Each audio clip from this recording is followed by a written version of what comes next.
Good afternoon, everybody. It's always a good afternoon when you're joined with some baby wildebeest. My name is Patrick, and joining me on camera is Senzo. A very warm welcome to all of our Nat Geo Kid viewers. If you do have any questions, get your parents to send them to natgeokids@wildearth.tv. We really hope you enjoyed today's drive. It is the afternoon drive. We are on the western side of the Kruger National Park here in the Juma Game Reserve. So we've got two little calves here that have been playing and running about. They are the blue wildebeest, is what we call them. And we can see that they are very different. Well, we can't see it right now. Let me move forward a little bit. There is another type of antelope just ahead of us that are called... Oh, it's just walking off into the distance. But down here on my right, we also have another type of antelope. So we've got three types of antelope right now, and these ones are called impala.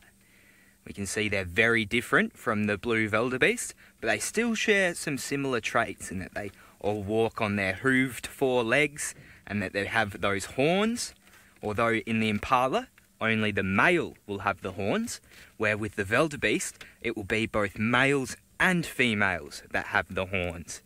So that's a pretty big difference between the two. And we can see one is laying down there having a nap. How good is that? Very worn out today.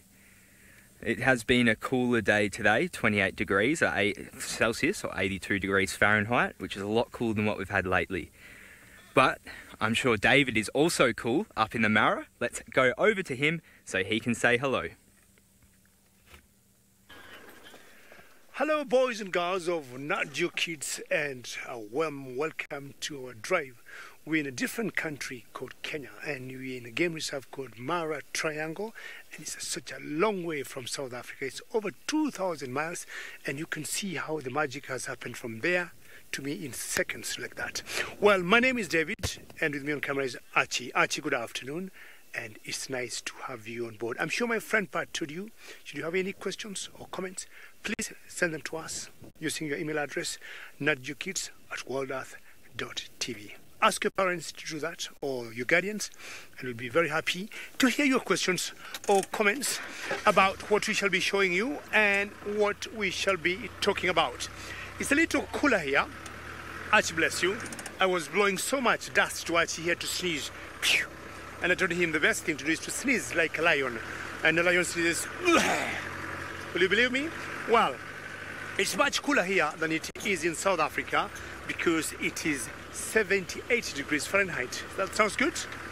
And I'm sure all of you know how to convert Fahrenheit to metric system, do you? So in metric, I'll tell you today, but next time I'll not tell you. I'll want you to convert it for me. And in metric is 26 degrees Celsius. Much cooler, much better than it is in South Africa. What does that mean? That means I have to work very hard to get you some cats, possibly lions, because when it's not very hot, the cats are a little bit active. Sounds good, boys and girls? Nice, nice, nice. Okay. So it was Pat who first said hello, then you came to me, and then there's another gentleman who would also like to say hello to all of you.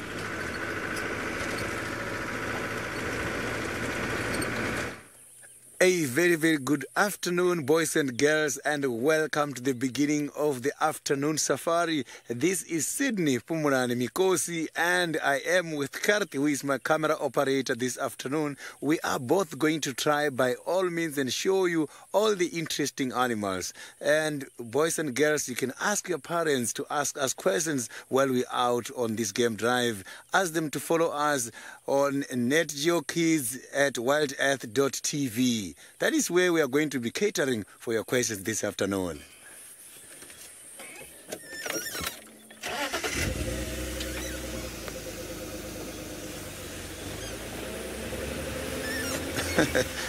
Good afternoon again. I am very happy here in South Africa this afternoon because the weather is perfect. It's not sunny, it's overcast, and it's not cold. I am looking for a leopard called Hosanna for you. Let's hope I find him.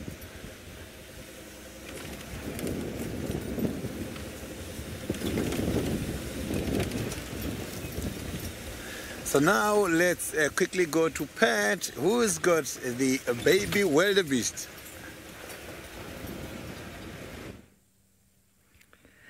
We are back here with the little calves who have run around and expended all the energy that they have got from their mother's milk, and now it's time for them to relax and have a bit of a rest, although it seems like one of them is pestering its mother for a bit more of a suckle, but has given up now and is having a nice little rest. Very good. Now, you all saw David up in Kenya in the Mara, and he would be seeing a lot more wildebeest. Well, maybe not this time of year, but a few weeks ago or about a month ago, there were so many of these guys. And a few months earlier than that, even more, up to 1 million up in Kenya, were migrating all the way through the Masai Mara, which is where you saw David. So we don't get anywhere near that number down here in Juma, in South Africa. Even seeing a herd this big is a bit of a surprise. Rhonda, they are very sweet, very cool animals. It's good to see a nice herd of them here. And now I was saying earlier the difference between them and impala, one of them being that impala have females don't have horns with the impala, but in wildebeest, the male and female both have horns. And this is because of their habitat preference. You did hear me saying earlier that they are more numerous up in the Masai Mara in Kenya, and that is because it's a big open area, whereas a lot of the antelope here prefer enclosed areas with lots of trees and lots of cover. So when they have the cover, the females don't need to defend themselves or their young, more importantly, than the ones that are out in the open. So because wildebeest prefer an open habitat, that is why the females have horns, so they can defend these little calves that we're looking at, resting very peacefully on this cooler day.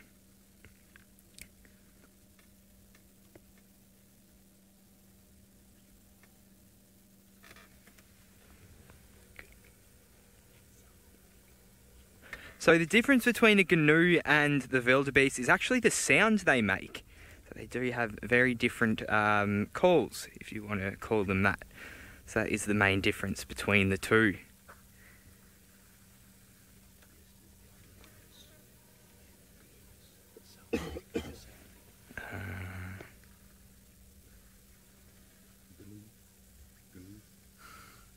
Yes, everyone, I agree. It is nice to see some young'uns around this time of year. They've picked a very good time to lay their, well, to give birth, sorry, not to lay. I almost caught myself out there. Yeah, it's a good time of year to give birth. Obviously, it's a lot greener around here. There's a lot more rainfall, a lot more vegetation, and a lot more grass for them to graze on. They do like this shorter kind of turf, which is why we're seeing them eating their hearts out right now. Well, seems as we have started with a bit of diversity of antelopes, I think I'm going to keep looking for different species and show them to you. And while I am looking, let's send you over to Sydney, who is looking for the opposite. He's looking for their predator. At this stage, I am doing something which is called trekking. Trekking is looking for the animals from the ground. I am checking all the signs left behind here on the road and the pathways, but so far I haven't picked up any fresh sign of the leopard I'm looking for. So if I see the tracks here, it means I must have to follow them and go deep in the bushes to see if we can find him. So, but here is very much difficult at the moment in order to see the tracks.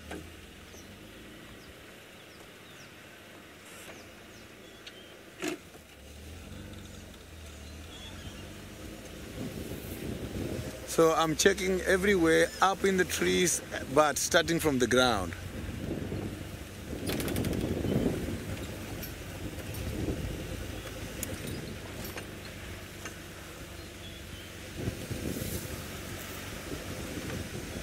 Jeff, we can get very close to these animals. Why? Because of the following reasons.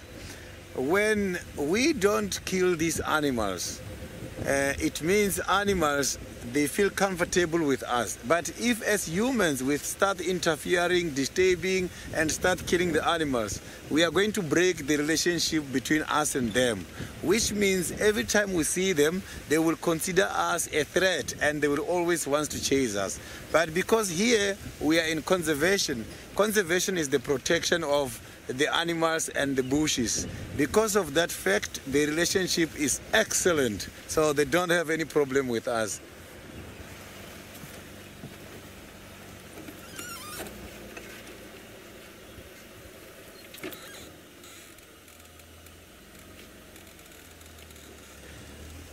Rosalind, in the world I am not too sure, but I can promise you leopard is one of those animals who are under threat at the moment. What threatens the leopard the most is the destruction of their natural habitat. So when the habitat is exposed every time, the life of the leopard gets threatened the most. So, but I know here in South Africa, the conservation authorities, they are very much concerned about the decline with regards to the population of leopards.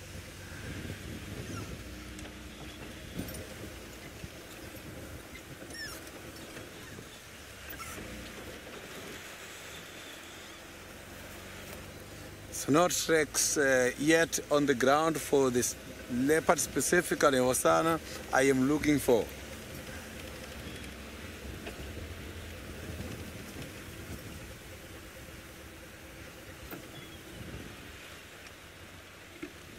So now let's quickly cross over to the Masai Mara and hear how David is doing.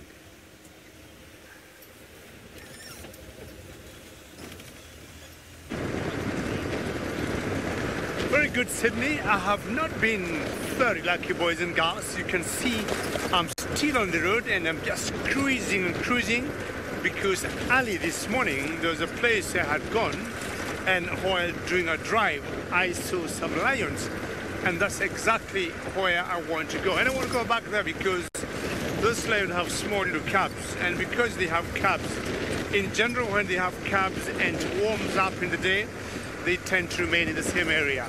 So I'm just thinking they could be in the same place that I left them, and if that's the case, that should be very exciting. So boys and girls, don't go anywhere. Keep crossing fingers that I get there on very good time. The weather, as I said, is perfect. It has cooled off. We got some very good cloud cover, bringing the temperatures down, and this is the kind of temperature I love. So everything to me looks just perfect. The only job I have to do now is to get those lions for you. And I'm so almost convinced, I don't want to say 100%, but very close to that kind of percentage that I'll see, or I'll be able to find those lions for you. Now, it's a particular pride that I love following. It's my favorite pride around this area. We got so many prides of lions in the Mara, just like it is in Juma, but this particular one is called the Sausage Tree Pride. The Sausage Tree Pride, that is the name of the pride. We know all our lions, we know all the prides, and we give them names. So every time we saw lions, unless they are new lions, we'll be able to tell you which ones they are. And when I talk of new lions, in general, they will be males. Males are the ones who will maybe move from one territory to another territory. But the females or the girls tend to remain in the same area. They don't keep shifting their territories. I'm talking of their homes. They tend to remain in that particular corner from here to there to there. But sometimes the boys, once in a while, will be moving out of their territory, maybe to another territory. And if there are other boys there or other males there, they are going to join them. Or if they don't join them, they go find them and push them out, and then those boys will take over that area. But the females will always remain in the same area all around the year and all their life. They never leave their territory. This area I am also is a very nice area to spot cheetahs, because if you see carefully, the grass is very short. And yes, the lions like their home big, and of course that also depends on the size of the pride, you know. A group of lions, we say a pride. So if it's a big pride, it also have a big home, because they need to look for food in a big area. Sometimes if a small pride, also that translates to them having a smaller home. I was saying earlier, also this place is very good to see cheetahs, because the grass is very short, and when you have very short grass, you'll see small little antelopes that we call Thompson gazelles, which like eating short grass, and the cheetahs always will hunt Thompson gazelles. Not always, but in general, they love to hunt Thompson gazelles. So who knows, maybe on my way to get or to find the lions, I might see a cheetah before. Let's wait and see. Again, as we have requested you, don't forget questions, comments, send them through, and you know, don't be surprised. It could be anything, and M in the Federal Control says it could be nice to see a cheetah. We haven't seen one the last few days because I think we had so much rain, and sometimes when it rains a lot, some of the antelopes will want to get out of the area that's very wet, because I'm sure you know antelopes got hooves, you know, on their feet they got hooves, and when those hooves get a lot of water or they get very wet, they might get some infection that we call foot rot, so they tend to move away. So we assume if they move away, the cheetahs also move away with them. But for the last 5 days now, we have gone without any rain, so which is a good sign. We have been having what we call the short rains in Kenya for the last 3 weeks. But now we have a break. It feels very good, and as you can see, it's green all over, which is very beautiful. If you have come here a few months ago, this area was full of animals that we call wildebeest or wildebeest, and those wildebeest now have gone to another country in this direction, south of Kenya, called Tanzania.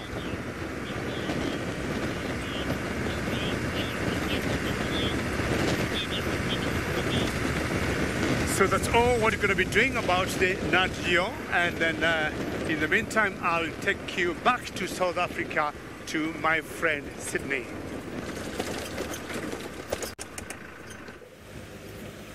I am still doing some trekking at the moment to try and check these roads to see if Hosanna is still in the area. But what I'm seeing is the tracks of all the animals crossing much more that side.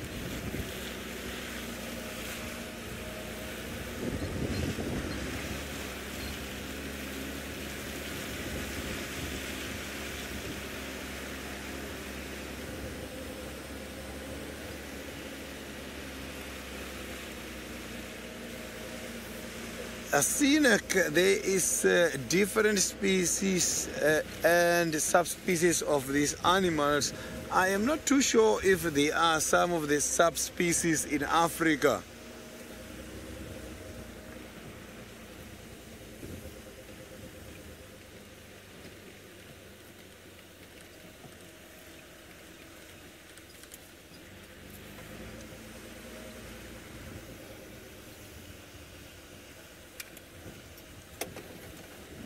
So I am going to do a lot of research on that, and I will definitely let you know as soon as I got something.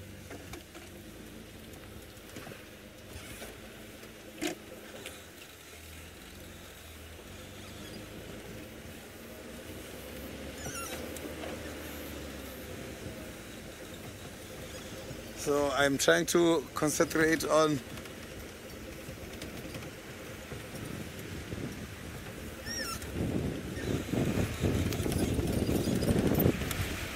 I'm just trying to listen to what is happening in the area. There is some other area people who are also looking for these animals.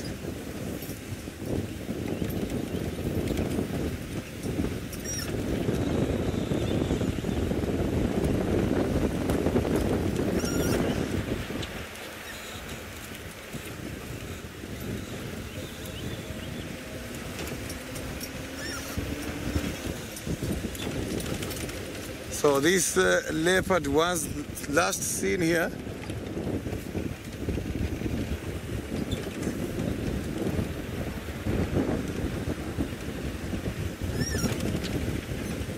So now let's quickly cross over to Pet.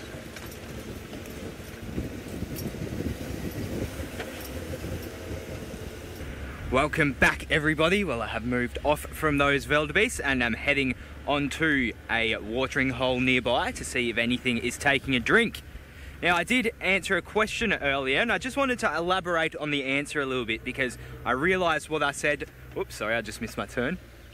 I realised what... Oh, there's another turn up here anyway. I realised what I said was maybe a bit misleading or not quite specific enough. So the difference between the wildebeest and a gnu is really that there is no difference in the animal itself, but it's just based on the sound that they make, in that when they were first discovered by Dutch settlers, that it was named wildebeest, which means wild cow, a wilde wild beast cow.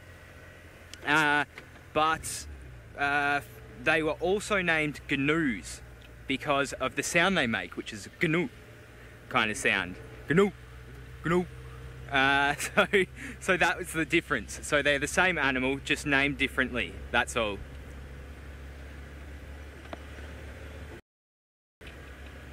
I'm glad everyone enjoyed my impersonation. Sometimes I'm not too good at impersonating some things out here. Especially my bird calls. My whistling isn't my strong game. Having said that though, I am starting to enjoy listening to bird calls. They are very melodic, and the more you kind of start to break them down and listen to them in a real kind of analyze it, that's when it really starts to sound really nice. And you notice just how much goes into these little songs and these little calls. Kathy, what is my favourite bird call? Well, I can tell you that it's not the woodland kingfisher right now. They have been calling their hearts out for about a month now, so I'm pretty overhearing that. But I do like the duet between the southern boo-boo, male and female. So when they are looking for a mate, we'll do a bit of a duet where the male will call and the female will respond. And I'm not even going to try to impersonate it. So YouTube or Google. Oh, Steve's got it up for us. Here we go. So let's listen to the call.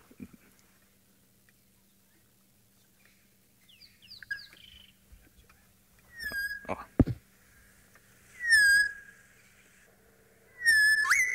Here we go.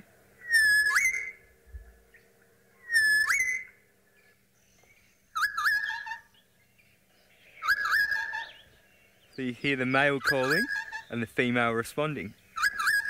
So that's a pretty nice duet. I think that's pretty sweet, pretty special. Continuing. I wonder if all of the kids watching along are practicing their bird calls at home. Can you guys do that one? I hope so.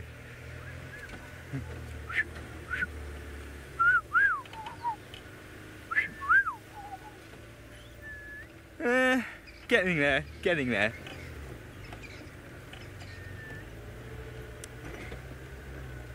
Yes, practice does make perfect, Emma, and I shall keep practicing. Maybe just not live, to save myself a little bit of embarrassment.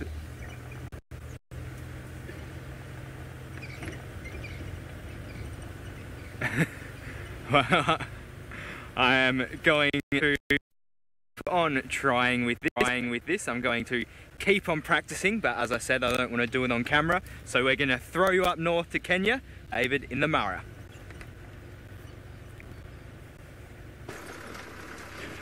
Well, boys and girls, I'm getting very close to the area I thought I'll be seeing the lions, but just before I get there, I want to show you the big difference in terms of landscape between where we are in June. We're going to do you like a span of about 180 and you see the difference in terms of the vegetation.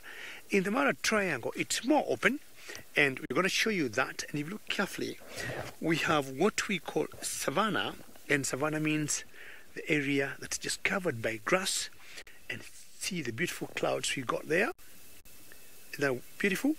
You see that escarpment. That's where we live near that escarpment. Excuse me about my head. And ideally, this is the area we are in. This is what we call the savanna. And one major difference between here and Juma is that this area is more open than where, you know, Pat and Sidin are. That means we can see an animal from like, say, 3 kilometers, 4 kilometers away from where we are in the car.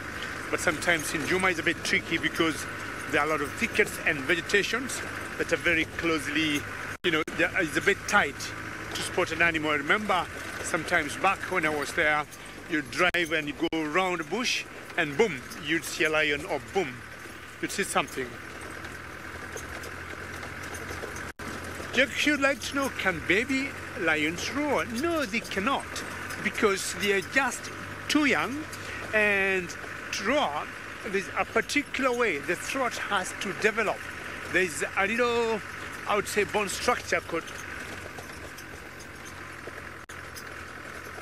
Alrighty, let's first go back to Sydney, and you'll be back with me later. So you can see I've got a very beautiful leopard crossing right here in front of us, and this leopard is heading much more towards the thick bushes, the east, and old dry riverbed much more towards the right hand side. The name of this leopard is called Hukumuri. This is not the leopard specifically I was looking for. This is a different leopard. So let's see what his intentions are at the moment.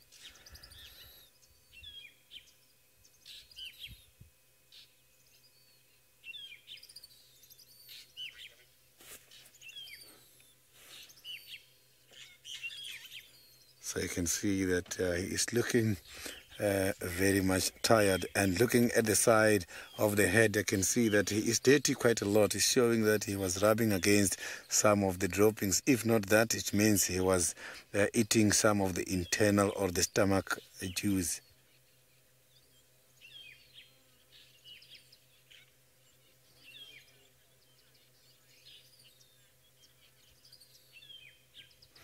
So Hukumuri is very much large compared to Hosanna, a leopard I was looking for. And here in this area, it is the area where I left Hosanna this morning. The possibilities of seeing Hosanna as well here where Hukumuri is, they are also very high this afternoon. So you can see that now he is slowly disappearing much more deep into the bushes, and there's a big dry riverbed there. Let me try by all means and see if I can give you a better sighting on this.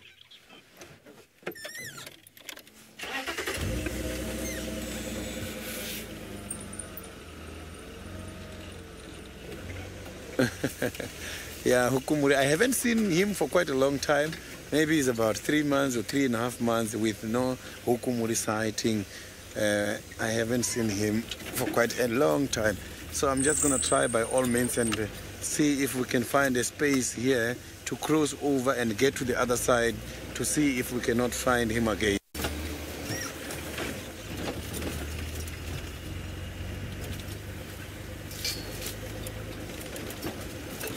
So now let's quickly cross over to the Masai Mara where David is having something.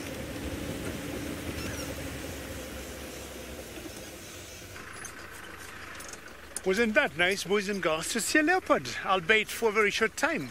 You know, this is how these cats behave. Sometimes they're very elusive, and sometimes they just show up and say, I'm here, and then they want out. And we are used to them, which is the nature of the wilderness. So we're talking about lion cubs earlier, and I said when they're so young, they have a particular bone structure, you know, they should have on their throat that makes them truer. So when they are so young, they do not have it, and they will not be able to do that. So until they get to an age of about 3 years and upwards, that's when they'll be able to roar. Now, both males and females of lions do roar, but apparently the males roar much louder than the females. But both of them will be able to do it once they are mature and once they are fully grown. Well, having seen a leopard, I'm seeing an elephant ahead of me. So I think, boys and girls, it will be exciting to see an elephant. But the strange thing is elephants in general go in groups, what we call herds. But now I'm just seeing one, and ideally when you see one, chances are it is a boy. Let's find out who he is, whether it's a boy or a girl. But my guess from where I am, I would say a boy because he is alone, and you'll be finding out where the rest of them are. Just hold on for another 1 minute and we'll be getting him to your screen. And you see how lovely he looks in the middle of the savannah of the Masai Mara. Okay, he's facing the other way, but still fine. Hello, Ellie.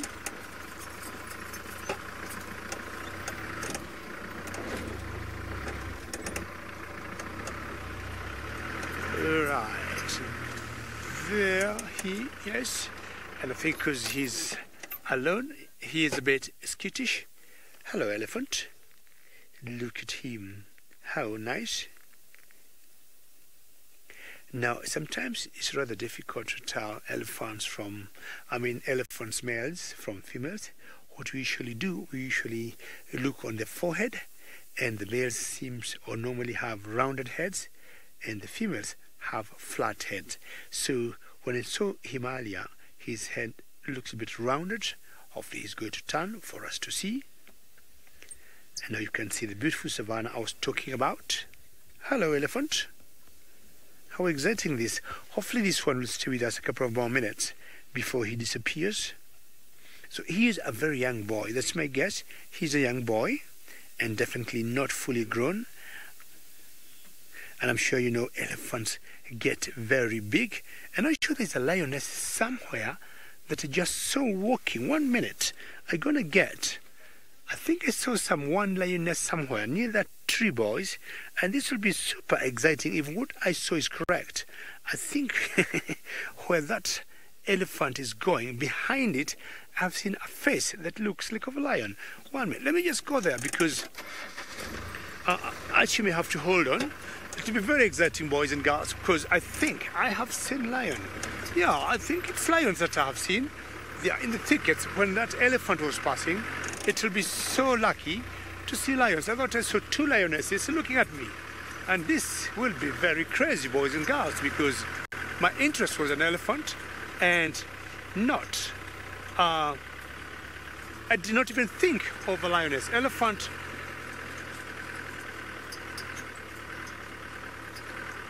Helen, that's a very good comment that you're saying the tails of elephants are longer than you thought. It's true. I mean, they are pretty long, and some of them could be up to 3, 4, 5 feet.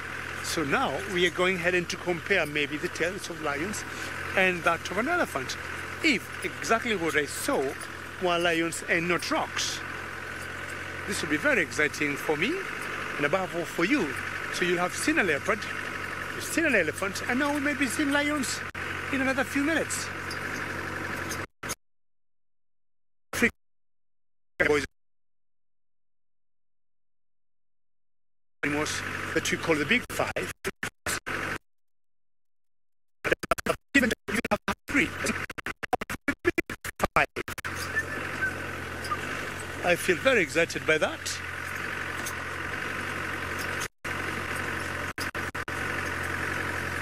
I'll keep looking, and Sydney is looking at something, but I'm sure the director who is directing me will come back to me after a few minutes. See you soon. In order to get you this very beautiful leopard here, and I am caught by the thorn tree. So this cat has just...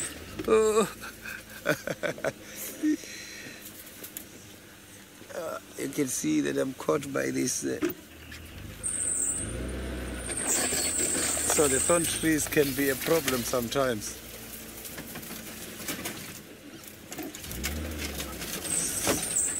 So this is a very difficult place where we are. So this leopard is leading us to a very difficult area at the moment.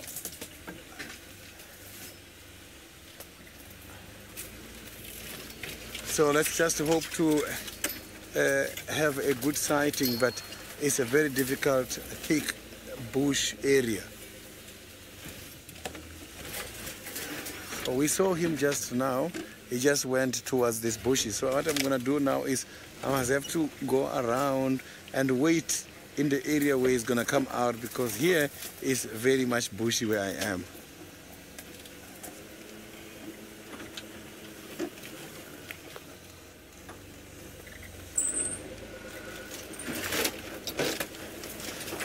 It is not dangerous driving here in the bushes and grasses if you are trained to drive the 4x4 and if you understand the animal behavior as well.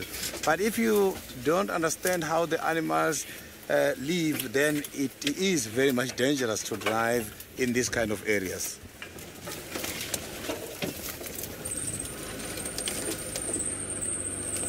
So here at least it's getting much more clear. It's better than that area we have been, and he's heading much more towards that side. So hopefully we might see him maybe somewhere this side.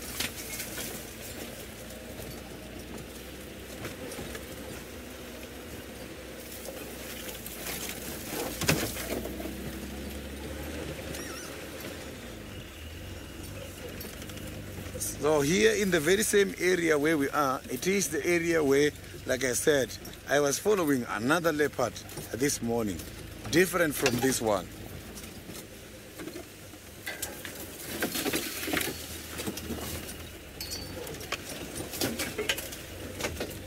Oh, here is he. We are lucky now. We got him again. We got that leopard again. I saw him here by the open space.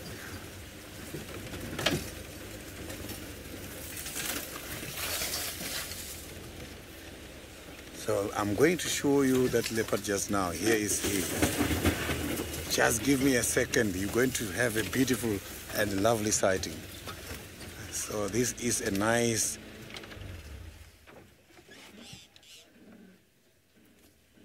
See, this is a good sighting by now. Aubrey, coming.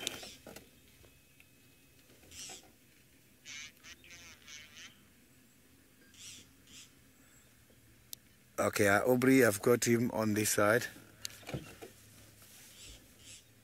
So I'm just informing the other vehicles that I've got this beautiful cat this side where I am.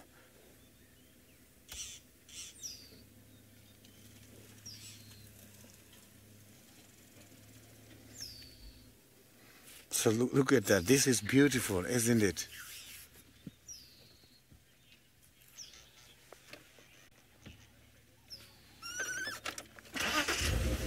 So I'm just gonna have to move forward and see what he is thinking at the moment. Look at that. See, he is now marking his territory. So that is a sign of demarcating the area.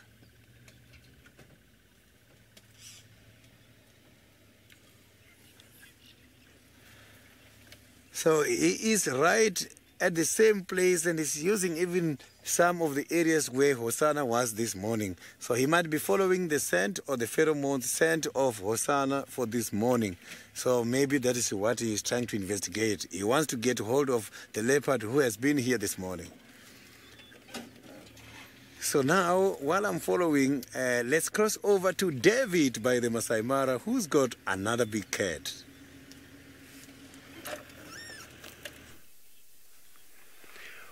Well, boys and girls, I thought I was dreaming when I saw the elephant, and I saw a lioness face just behind the elephant's bum, and I was like, 1 minute, that looks like a lioness. Well, not one, maybe two, maybe three. And boys and girls, I have here with me, excuse me about my head, 5 lionesses. Will you believe? 5 of them. How lucky is this? So we just saw 2. Now that's the 3rd one. Now we're going to move and I'm going to show you 2 more. Now counting together, 3, okay, 4, and 5. You see, boys and girls.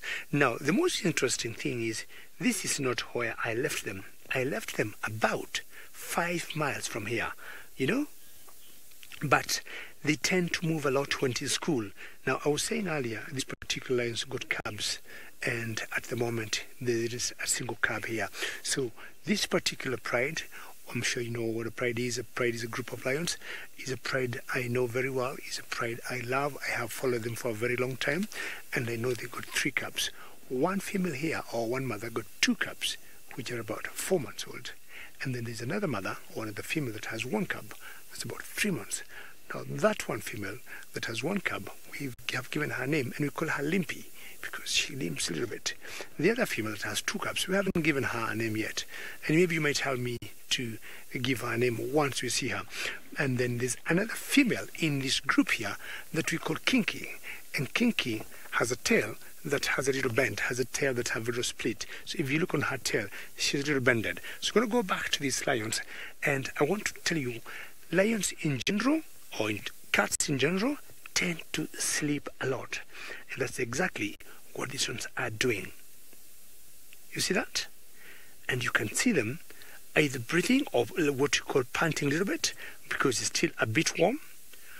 One lying on his side, the other one on his back, tummy up. Look at those paws that they got.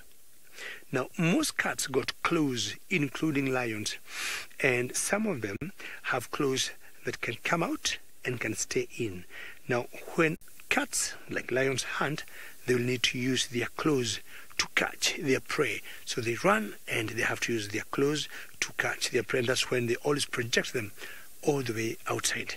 Now, I don't know what that one is looking at.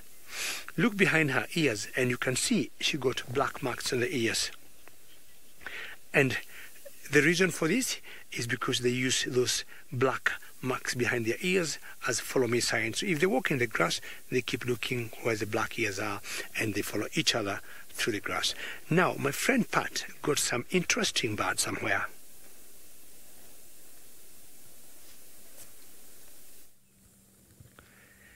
I'm sure it is your favourite bird, David. It is the national bird of Kenya, the lilac-breasted roller. Now, it's definitely not an antelope that I was looking for, but it was perched up there so majestically that I thought, why not stop for a little bit and just appreciate this beautiful bird. Now, we know we don't have the best view of it, but we can see that kind of lilac chest there and those blue wings as it flies away. I'll take that as my cue, mate, and keep moving on. So please, if you do have any questions, please send them in. Tell your parents to use the natgeokids@wildearth.tv email address. It's very...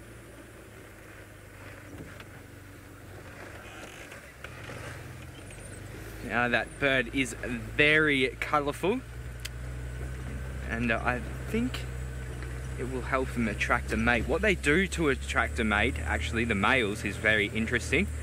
And it's also how they get their names, the lilac-breasted roller. And what they do is they all these awesome aerial manoeuvres to attract a mate. And it's a very spectacular display. Harriet, I'm glad I could answer your question of why they are called the rollers. It's not the only roller we get here. We do also get the purple and European roller, migratory. We don't get them all year round, but we do see them around this time of year.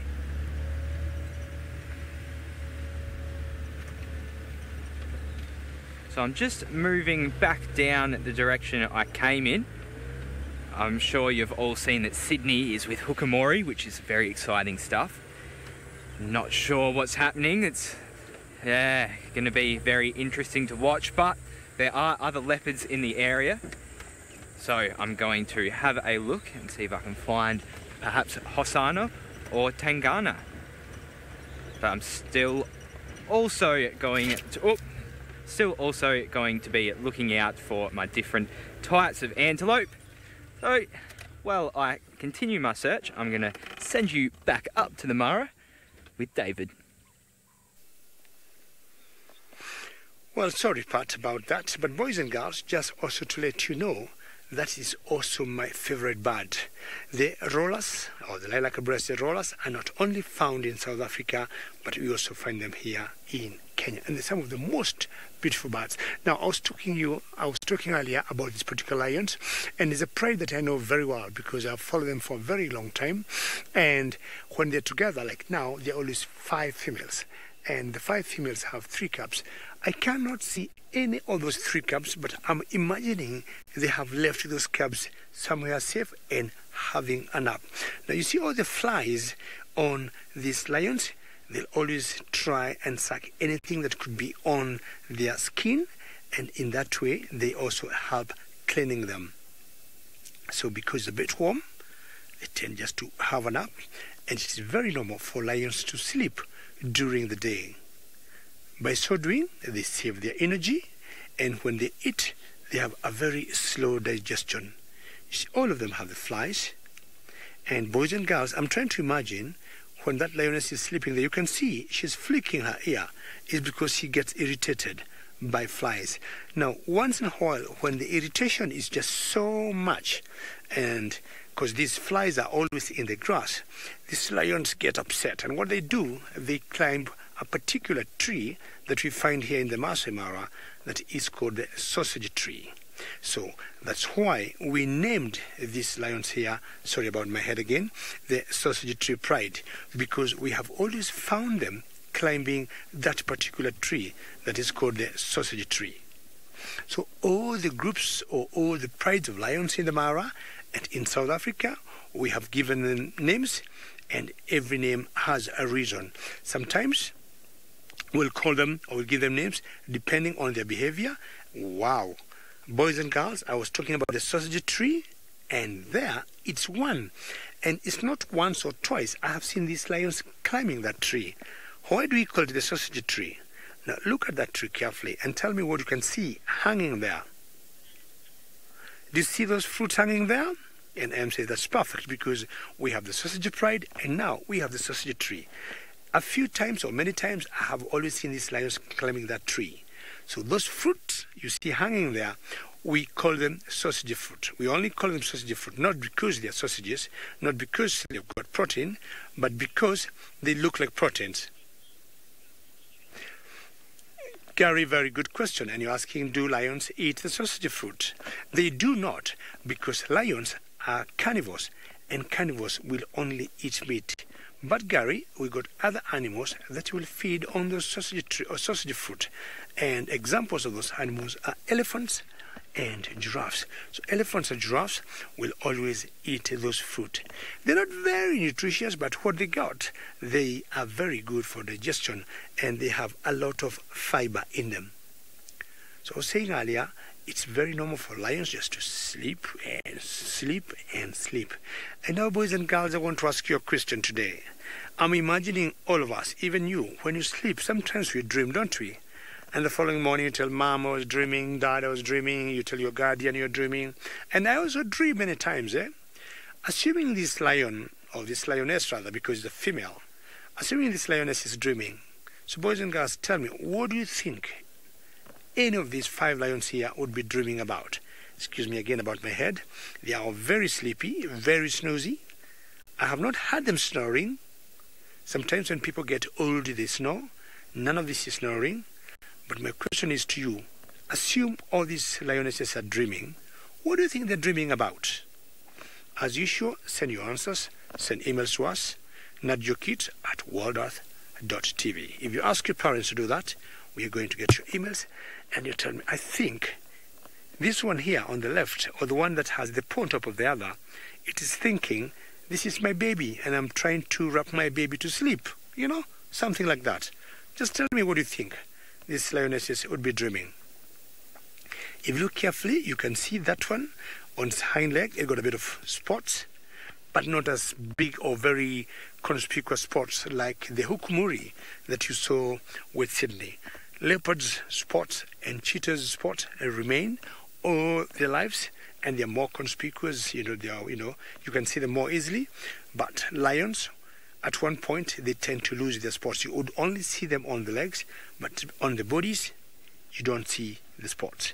You see it there, not a single spot.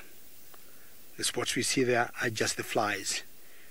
And you can see all the whiskers. I'm sure you know all your cats will have whiskers back home. All cats in Africa got whiskers, lions, cheetahs, and leopards the same. See the amount of flies there? And you can see the ear has also a lot of fur, which would help, keeping the dust out so that not too much dust will go to the eardrum. You can see that one, how she's breathing up and down. Now there's one big difference between girls and boys, or between females and male. When we look at the lions, the females, if you look on their heads and the necks, they do not have any fur, or what we call a mane. Hello there, good. Did you see, boys and girls? That's showing you exactly what I'm saying, that she got no fur or hair on the head or the neck. But if you're going to be lucky at one point today and we see a male, the males have a lot of fur on their head and the necks, and we call that a mane. And that's the major difference between males and females. But also males happen to be slightly bigger in size than the females.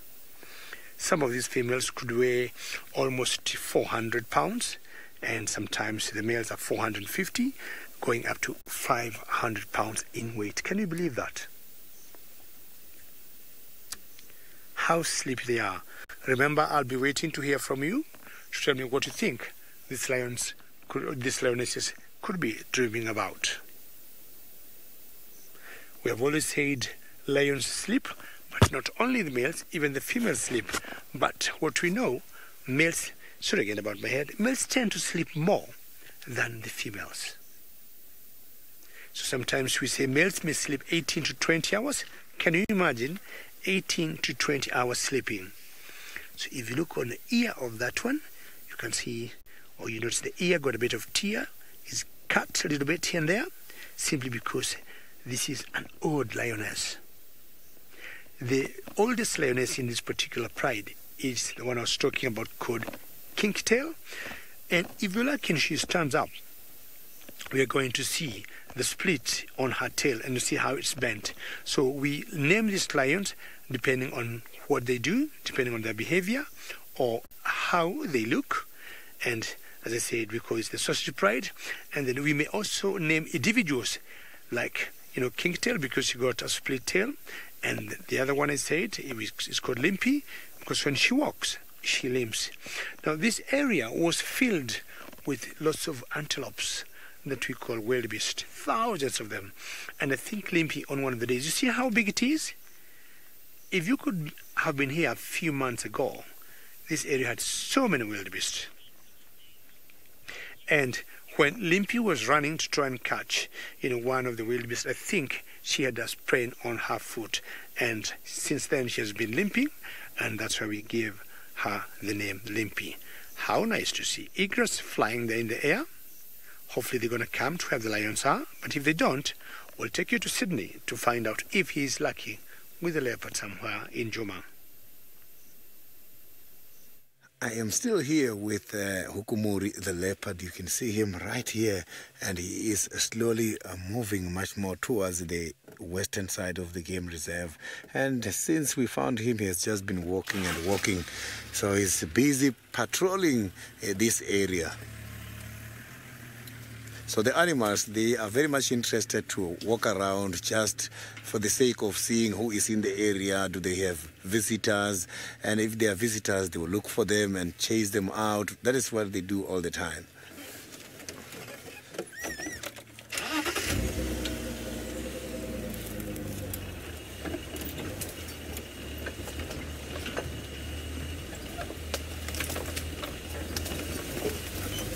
So you mustn't get surprised. I am not alone here. There is some other vehicles who are also looking for this beautiful animal.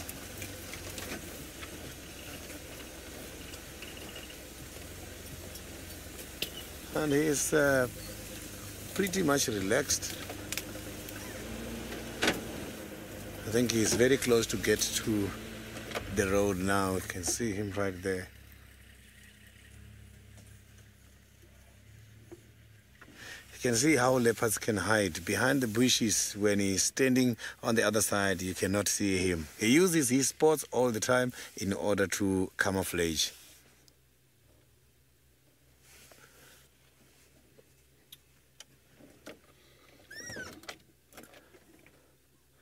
So I'm just going to pull forward and see if maybe we can show you again from this angle.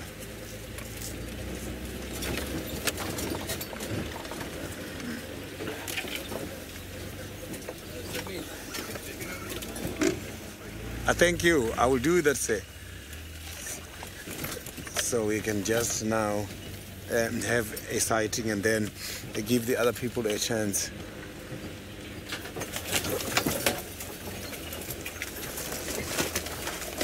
So he is right here. He's just about to cross now to get to the other side. So we might see him at any time from now.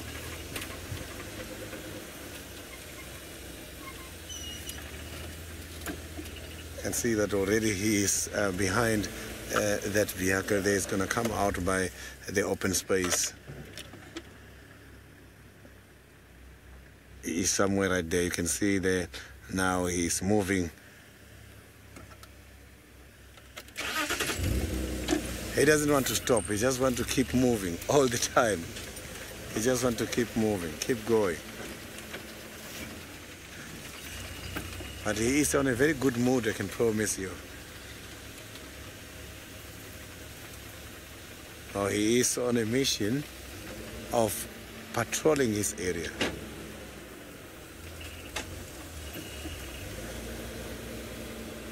So now he is moving off the road again.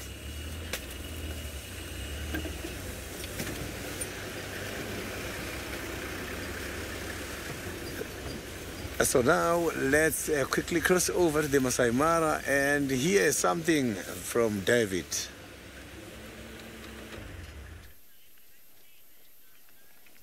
Well, boys and girls, I am not going anywhere because these lions have made my afternoon. I'm sure most likely it could be morning where you are, but my afternoon is already done. And talking of afternoon, it's not even afternoon, could be going to evening because we are almost 6 o'clock East African time.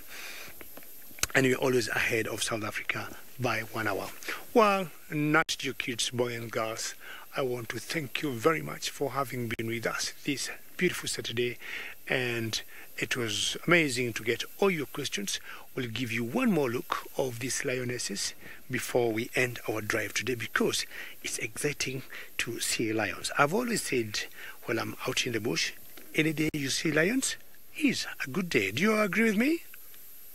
We've seen lions, we've seen leopard with Sydney, we have seen a lot of other good stuff, lots of birds in South Africa, the part. And above all, you have seen my most favorite bird, the lilac-breasted roller. Now, to see this bird of lions here, it is so very special, especially for me, because in the Mara, we got so many prides of lions, but this particular one, it's my favorite, because of how they hunt, how they move. They got 3 small cubs with them, and those cubs, I love them. They're just hiding somewhere, but I'm sure, because I'm going to see you again very soon. When I see you, most likely those cubs will be here, and I'll even be having more joy than even today. Well, on behalf of all of us, I want to thank you again, boys and girls, your parents, for having sent all the questions and all the comments. From myself and my friend Archie, Patty and Sydney, we are saying a very, very big thank you. Have a great weekend, and we'll see you again very soon. Goodbye.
What a great afternoon to start with. I have got Hukumuri, the leopard we haven't seen for quite a long time.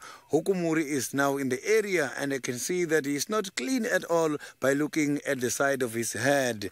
A very, very good afternoon, and most of all, welcome to this spectacular sighting. This is Sydney Pumulani Mikosi. Talk to me. You can send your questions and comments on Twitter, #SafariLive. You can also follow us on YouTube chat stream.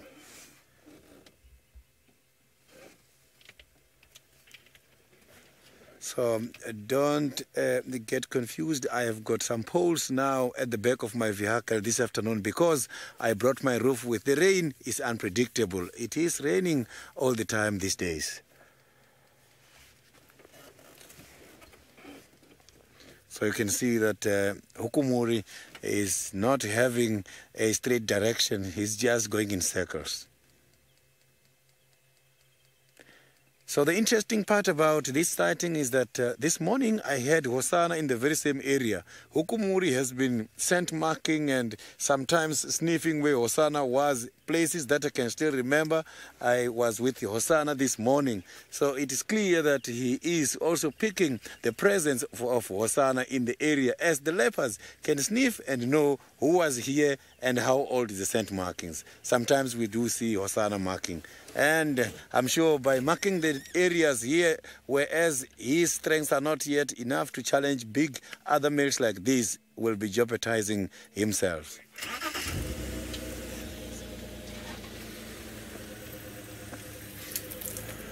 So please don't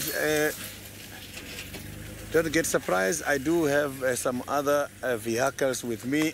We are sharing this sighting together of Hukumuri.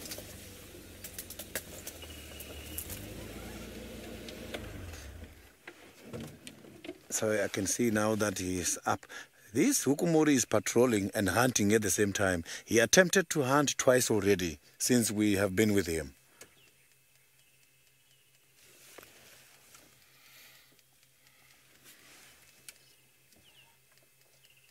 So now he's back in the thick bushes. I'm going to have to again reposition and see if we can find a better spot. Oh, my communication cord was out. It was hooked by one of the trees, I'm sure. So now let's quickly go to the Masai Mara, where David, earlier on he had lions. I don't know what he's having at the moment.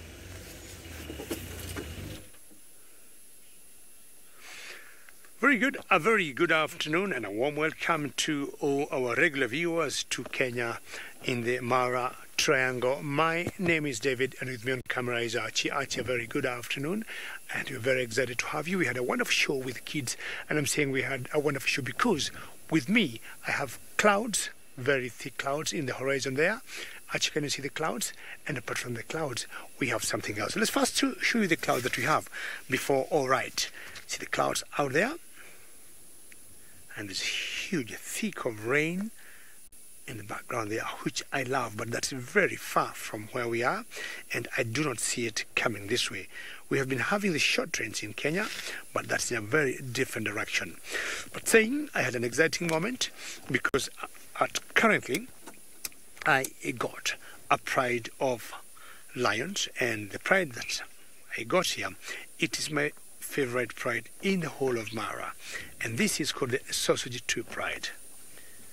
At the moment, they're just having a wonderful time, having a little snooze. They're very sleepy, which is quite normal. That doesn't surprise me. This is very typical of lionesses. Well, remember, folks, ladies and gentlemen, should you have any questions or any comments, you're more than welcome to send them through #SafariLive on Twitter, because we get lots of joy when we hear you talking to us. We'll always do the best we can to answer you, or like share the comments, like saying, ooh, those two girls must be very sleepy and dreaming of good things in their life. Such comments are wonderful. Or you might ask me a question, because I'm sure most of you are our regular viewers and followers. Roshni, I agree with you. They seem to be loving the weather, Roshni. Yes, and you can tell the temperatures are much cooler here than it is in Juma. And Roshni, I agree with you. They seem to be loving the weather. And if you look carefully, Roshni, there's a little bit of breeze of wind that is just blowing there. So one of the questions, and I'm sure it might be coming sooner than later for those of you, because I know you've been following us for a long time, is the sausage tree pride. We know they got calves. David, where are the calves? I'll answer you that before you ask me, because when I got here, I was around this area in the morning, and these lionesses were about 5 miles from where they are. And when I saw them, I was watching a young elephant bull that looks to be just grumpy and walking around and running around. And as I was trying to get Archie to frame on its tail, because we had a kids show and the tail looked funny, I see a lioness, flicking the tail in there. And I'm like, no way, it cannot be, because those lions were left. There was about 5 miles from here. Now, here where they are, the calves are not here. And my guess is the calves are where they were in the morning. So I have only one choice, to stick with the mothers, because of these 5, 2 of them are mothers. Very good. Ladies and gentlemen, don't forget, we are not only me and Sydney, there's also another gentleman who would want to give you a smile from South Africa. Well done, David, on finding those lions. Congratulations. I hope I have the same luck as you. Welcome to this afternoon drive as we admire the afternoon sky. My name is Patrick. Joining me on camera we have Senzo. And if you have any questions or comments, use that hashtag SafariLive or the YouTube chat stream. Senzo is just back from leave and really wants to interact with all of you. So please do say hello. So my plan today is to look for the little Chief Hosanna. Sydney is with Hukamori at the moment, exactly where Hosanna was this morning. So interesting times out here in Juma. Very interesting indeed. So I'm just gonna check down this road, which is relatively close by to where Hosanna was seen this morning. I'm really wondering whether he has been scared off or is moving because of Hukamori's territory, or it's his presence, sorry, not his territory, his presence. I'm sure everyone is wondering the same thing. Hukamori has been seen scent marking as well, which can only mean trouble. And I wonder whether Hosanna is going to stand his ground if something does happen. Barbara, yes, Tingana definitely does need to get on the move. He needs to re-establish this territory and, hold Hukamori out after the rains. Obviously everything's been washed out, kind of wipes the slate clean in a way, not completely that way, but a good way to think about it. So, yes, we're all watching eagerly. Speaking of, let's go to Sydney, who is with the man of the hour, Hukamori. I am still having a Hukamori here who is just walking around, not showing us his plans for this afternoon. He's just going backwards, forwards, all directions. He's sniffing the ground everywhere. I can see that he's getting irritated from all the scent marks that is coming across at the moment. So every time I do talk about Hukamori chasing out Hosanna one day, I've witnessed a chase between Hosanna and Hukamori somewhere near Treehouse Dam. So this is one of the potential competitor of Hosanna when Tingana retires in this territory.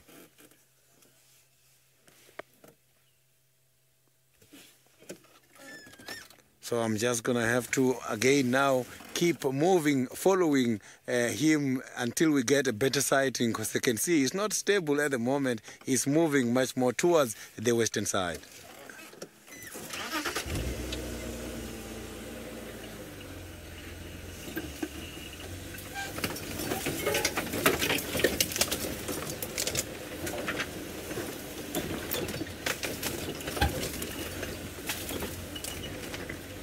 Maybe he's gonna climb the termite mound somewhere this side. Now it's gonna be a good sighting. Let me just go quickly a little bit so that we can see him nicely.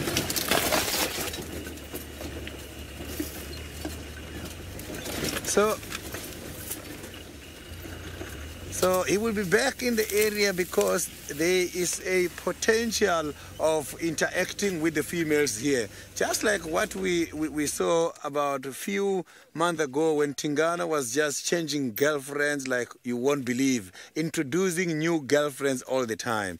Those kind of opportunity, I'm sure he is up to those kind of opportunities. So this area has got a densely populated prey and the potential of meeting the other females are very much high. And that is what is motivating him to interact with Tingana with regards to this territory.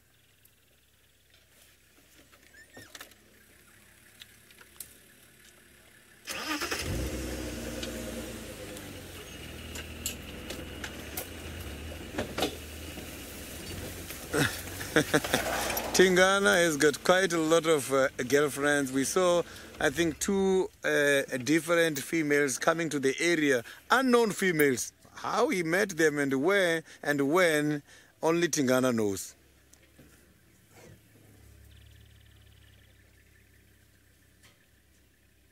So Tingana sometimes does apologies for that poll. So Tingana will introduce you to the females you don't know. And I'm sure Tandy must be worried about the introduction of these females she doesn't know in this area. Because Tandy's territory is inside Tingana's territory.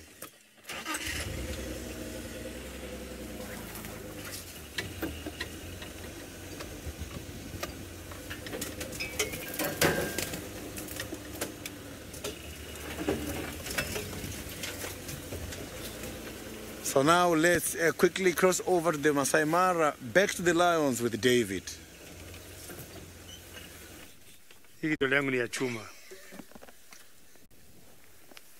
Well, I've been watching and been trying to study how this rain is coming, and either yesterday or the day before, Sydney had a very big hammering by the rains, and either he had to go back to the camp and get some rain covers.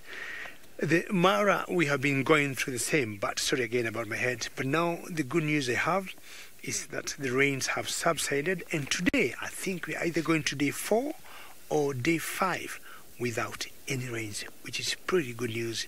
And when you look where these lionesses are, it's just beautifully green. So the only thing I would want is the wildebeest to come back and try and lawnmow all this grass. I'm sure the only animals which are enjoying this grass now are mainly elephants, because elephants will not migrate like the wildebeest or the zebras. They tend to remain in the same area. Well, they may move, but they do not cover as many thousands of miles as the wildebeest and the zebras. Now, in general, when the wildebeest go, these lionesses are left trying or are left preying on different animals.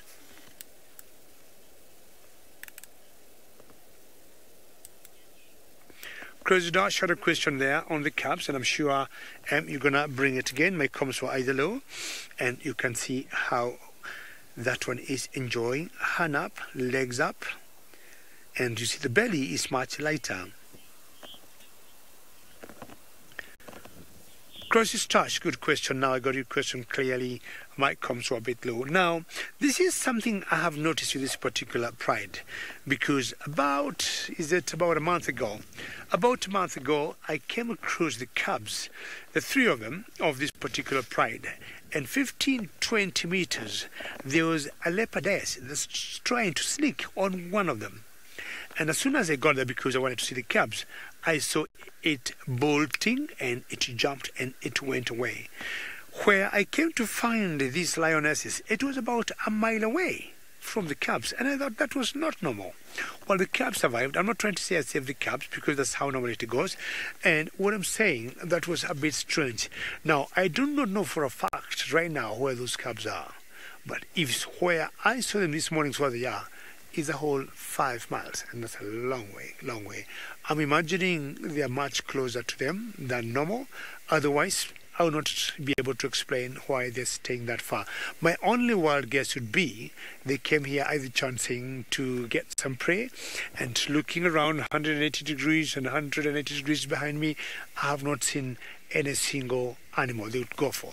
The only thing I saw here when I got here was a young elephant, which I highly doubt they'd go for.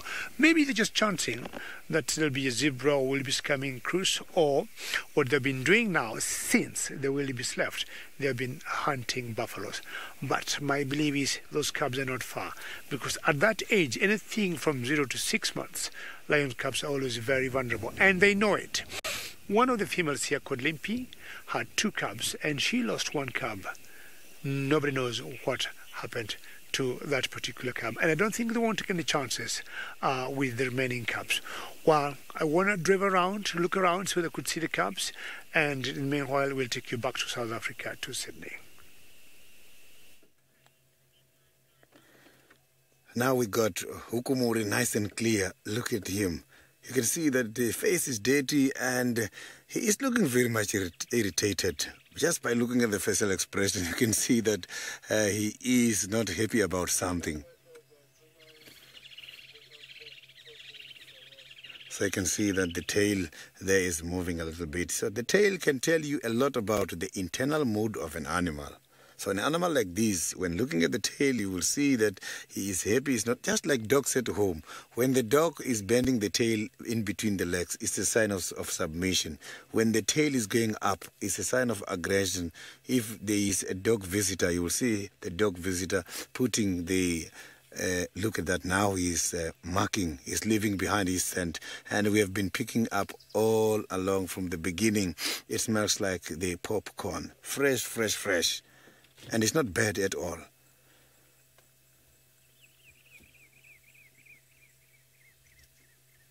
So I'm sure he is here because the rain washed away the scents, and he's going back in order to remark so that he can renew and keep warning the intruders. He is indeed looking very much hungry. I can promise you, I saw it doesn't have anything in the bellies. But when it's like this, it motivates him to hunt, and it helps him in order to run fast, because now he's light.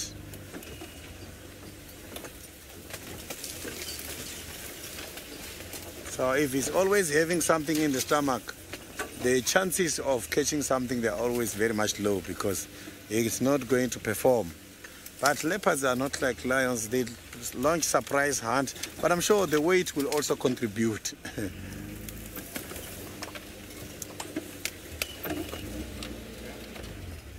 So you can see he might again go there and mark the territory. You can see he's sniffing there. So where he's sniffing, he must be getting some of the information, and sometimes they also mark from some of the facial glands. It is very much important to come and renew the scent. That scent is like a bulletin board. It has got a whole lot of information about him. The markings has got information to do with his age, with his power, level of aggression, individual identity, and his reproductive status. You can see now he is marking again there. So just from sniffing this kind of popcorn, the other ones will know his age. So the cat we are seeing now is not that very old. He's still very young. The testosterone level is driving him to challenge others. He's still just about 6 years old now. So Hosana, we have been talking about from the beginning, is just going towards 3 years. But Hosana, in terms of the body size, when standing with him, I'm sure you might even think Hosana is older than Hukumuri. But when checking the scratch marks, you will see Hukumuri is so violent. He's got quite a lot of scratch marks if you look at him nicely on his face.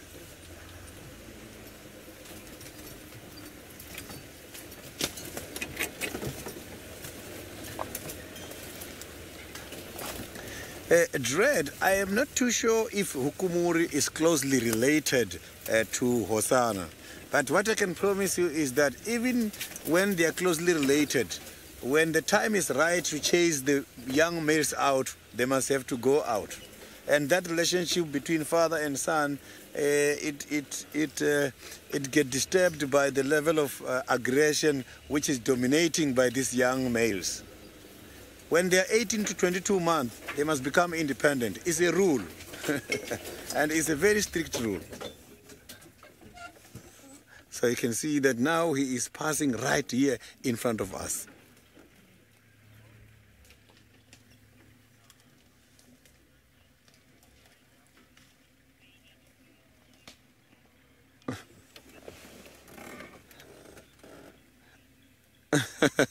The answer on that is very easy. I said Hukumuri is just about 6 years old and Tingana is about 13 years old. Who was born first is Tingana. It's clear that the territory indeed belongs to Tingana. He's just growing and trying to challenge Tingana to take over the territory. It's normal. When it comes to the big cats, that is how it works. So I'm just going to pull forward again and show you this beautiful and magnificent leopard.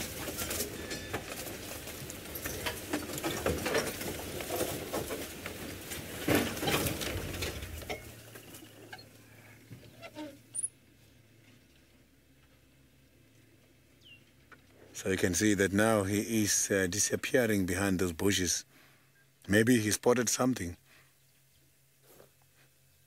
Now it's going to be difficult for us to pick up his scent marks because where I am, there's some flowering plants. Yeah, this is the flowering plants. The one which smells like the dirty socks. Those flowers here next to me, I can pick them from here. I can smell. They smell like dirty socks, and now they are disturbing my sense of smell to detect the popcorn's smell left by Hukumuri. So now we are going to carry on. Let's quickly go to pet.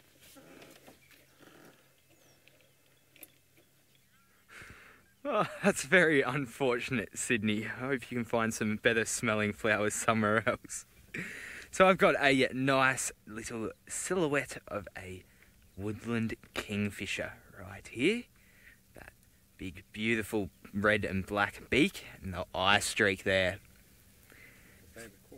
Yeah, well, it's not my favourite call because one, I can't do it very well, and two, you hear it everywhere out here this time of year. So they are migratory birds, and when they come here, well, you know about it. You hear the call all day, every day, and I'm not going to try it. I've tried it once before and failed terribly, so I'll save myself the embarrassment. But what I can do with the beauty of technology is play the call for you.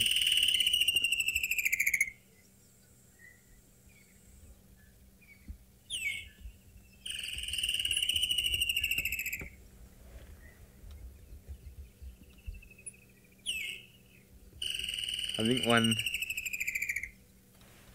might be responding. Oh no, maybe that was the video. Anyway, continuing on. So we are approaching quarantine. So this was last kind of, well, it's near where Hukumori is, and it's kind of near where Hosanna was seen. So definitely gonna go check the area out and see what is happening.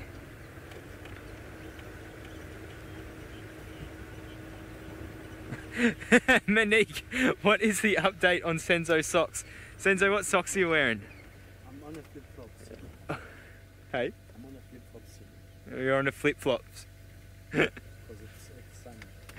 They are purple, I can tell you that much. Purple and yellow with pineapples on them. Little pineapples on them, very cool.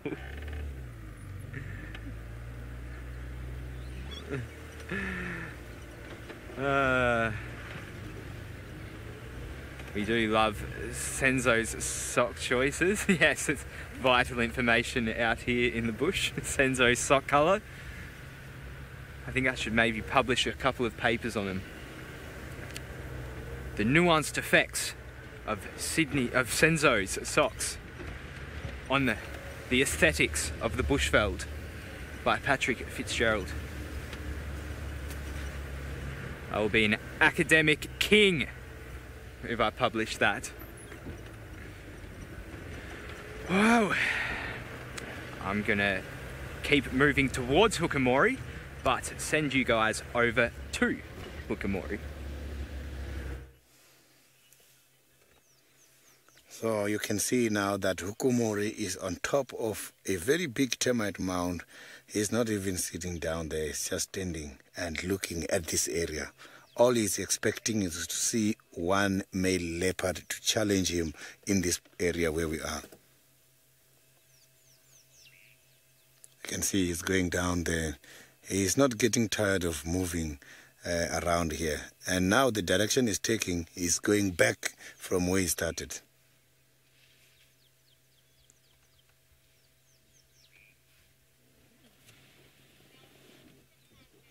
So you can see that he is walking while checking. Maybe at the end of this search, apologies for that poll, at the end of this search we might even see another leopard. Maybe he is guided by his senses about the whereabouts of the other leopards. So I'm just going to pull forward again and get a better area, better spot for a better sighting.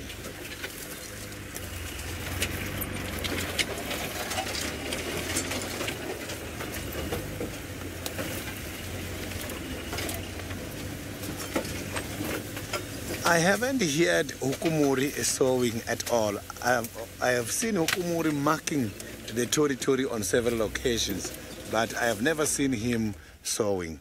Maybe the reason why he's not sowing is because he knows that the territory belongs to someone else, and when he's in the area, he is just entering someone's territory. So he has to be careful as well. It's not like the animals who belong to this territory has to be careful. Between him and Tingana, Tingana is so powerful. And you can see he's looking big and healthy and bold. I don't think at this stage he can be able to survive Tingana.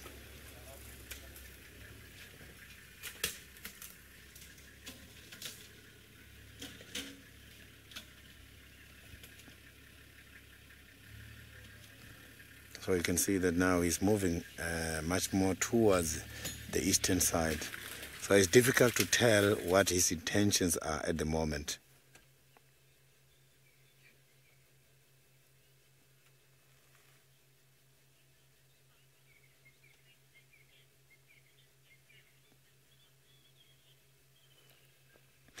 So I have seen Tandy not long time ago. We have all seen it when she was injured. And the spots was not on the skin because the skin was open and we did not see any spots there. All we saw was just the skin. So which means it's not attached to the skin, it's right here on the hairs.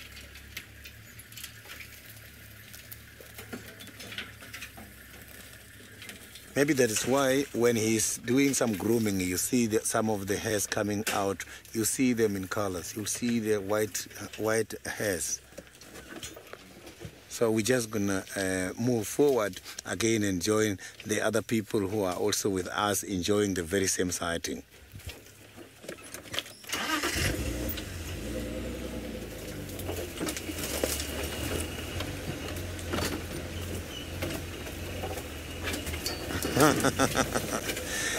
Paula, these leopards, all they need is a buffet. Hey, I don't think by that buffet all these members will be trustworthy. They will just come to a meeting, but I don't think they will eat what is provided by the buffet. They don't trust each other.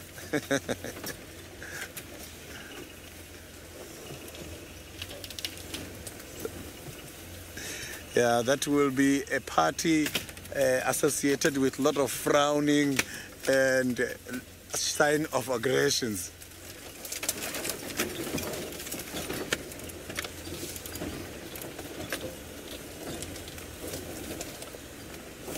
So he's still on his move now. He's going now towards the western side of the reserve.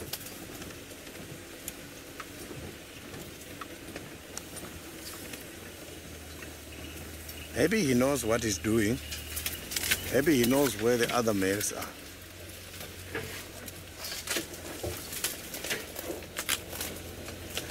I am very sure that all he's looking for is a fight. He must be looking for a fight here.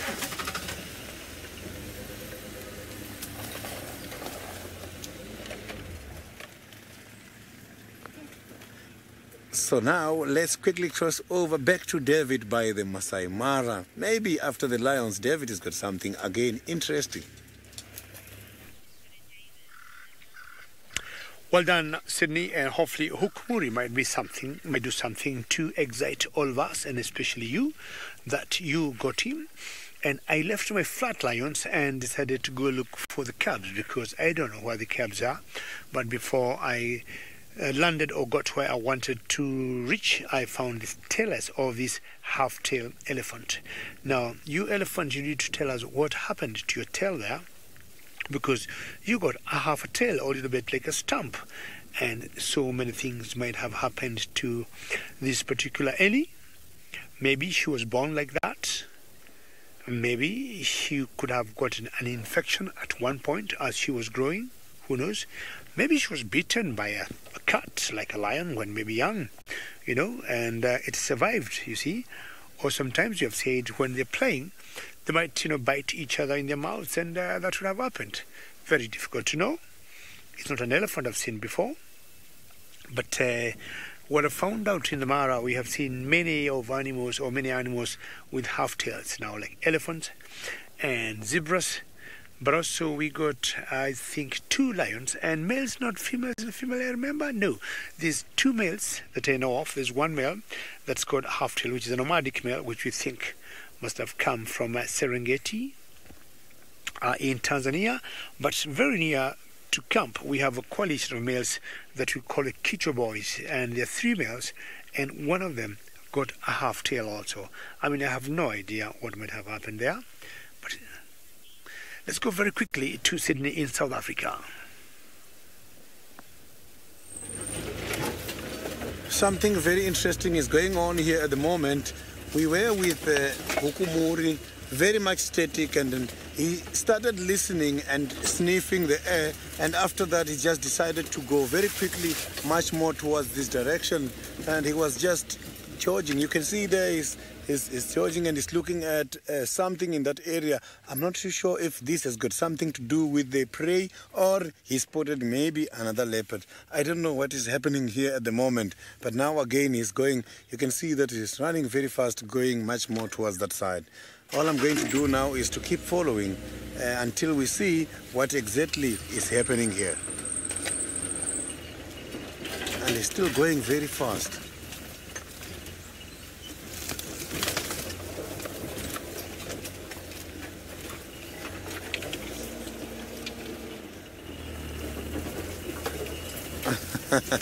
Let's hope he's got a leopard or something to eat. It would be very great seeing the interaction between Hukumuri and any other leopard which belongs to this area. So he's right here, and I'm just going to try and go around here.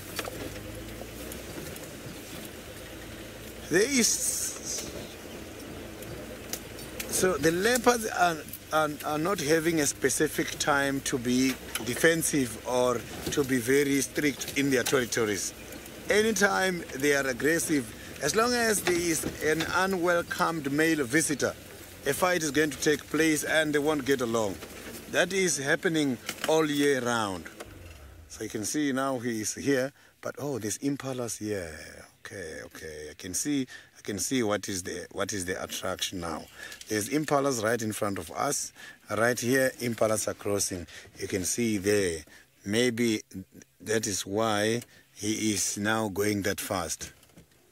So all we are going to we can hear the alarm call now. So the alarm call is a sign that one of these impalas spotted him. Listen to that.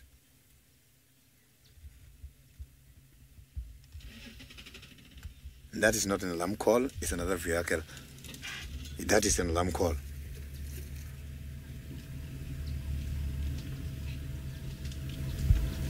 And not all these impalas are joining the alarming.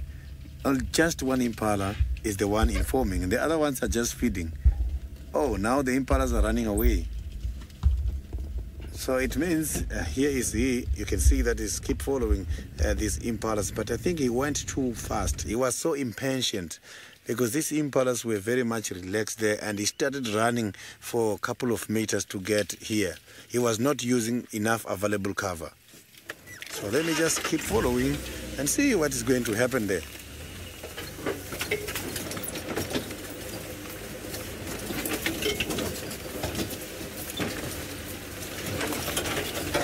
Oh, here we're gonna see him nicely.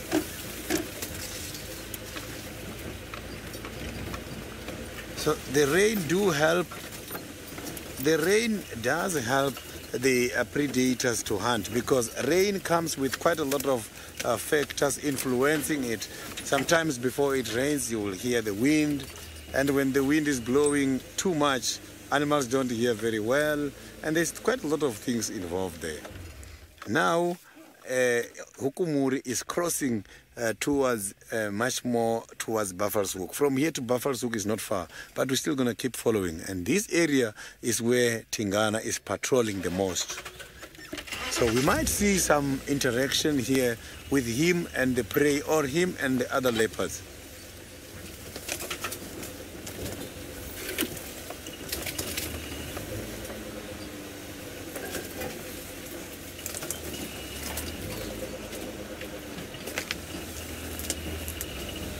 So now, while I am trying to follow this very hungry leopard, let's quickly go back to Pat and see the birds. Well, we found quite a cool little bird here. We've got a crested barbet. So we were driving along and we actually saw it coming out of a little hole in a tree. So if we could get a look at that one, Senzo, just to the right here. So this is the hole that we saw it coming out of. And now I believe that this is a nest that it is preparing, because it was carrying bits of wood chips out of the hole. It was going in and then coming out with wood chips. So I think it was excavating a nest. They do excavate on the underside of any type of wood or log. And as we can see, this one's kind of tilting down towards the ground there. So it's a very cool little encounter. It is their kind of peak of their breeding. They do breed all year round, but this is the peak breeding season right now, between October and February. So I'm sure there is other little crested barbets in the area also preparing their nests. First name, it is a really nice bird. I'm glad that you are enjoying your sighting of it. I am too. It was one of the first birds that I really started... This was one of the birds that when I started identifying birds, I actually thought, okay, these guys are pretty cool, because they are awesome. A lot of different markings there. You can see. Do I have a bird list? Yes, I do. Well, it's not mine. It is shared amongst us trainees. So between Lauren, Trishala, Orly and myself, we have a little bit of a running bird list. It's not cheating. We're doing it together. It's teamwork. It's teamwork. Team bonding. That's what it is. But I think we're at about 90 or so birds. Obviously, with the incoming migratory birds, it has increased a little bit in the last month or so. See this one having a bit of a groom there. Getting in those feathers. It amazes me how birds can open and close their feathers. Their individual feathers, they all have barbs on the end of each little strand there. So they can open it up, clean in between it, and then once they relax it again, it's going to lock exactly into the same place it was.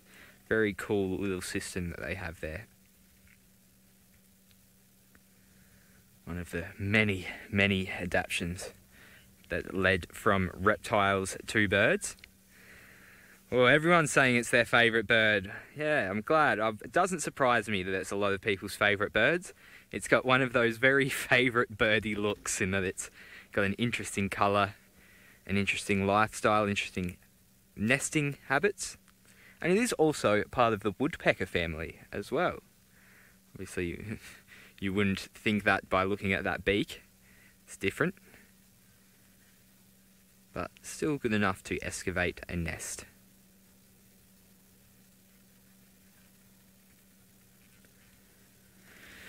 All right, well, I'm going to continue on. Keep that interaction coming as well. Don't be shy. Use that hashtag SafariLive on Twitter or the YouTube chat stream. Crafty, it doesn't have an overly interesting call. I'm not going to try and do it again, but perhaps if I can get it up on the phone.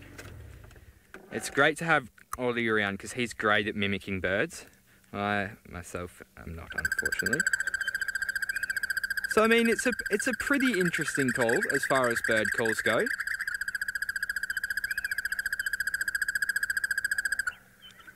I mean, it's not anything that is mind-blowing, but it's definitely a sweet, nice little call.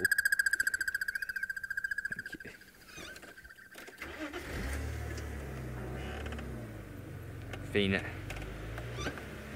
researching a lot on bird calls lately. They're actually really interesting and I will tell you all about them later on. In the meantime, let's go to Sydney, who's with Hukumori. I am still following Hukumori, who is on a mission. I can see that Hukumori is following the impalas here. Those impalas we saw earlier, he still keep following. He doesn't give up easily. He's looking at them. I saw they're somewhere right in front here, and there's enough cover for him. So I can see that he is taking it easy now. Maybe he saw that he was supposed to catch.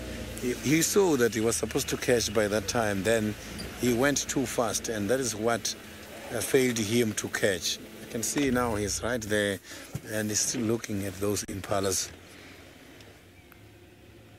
You can see he's right in the middle of those bushes there.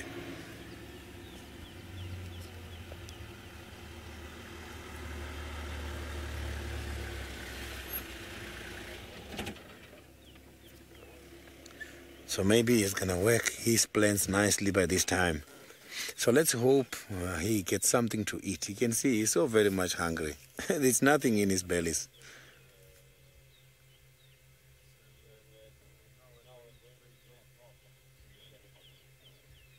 He is so very much determined on this hunt. You can see that motivation is coming from the stomach.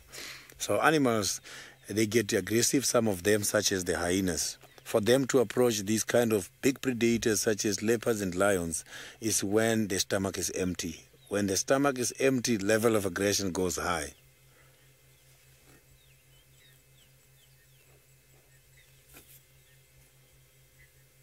So you can see the concentration from the ears and the movement of the head that he is watching those impalas. And here, I can promise you the chances are much better than where he missed these impalas.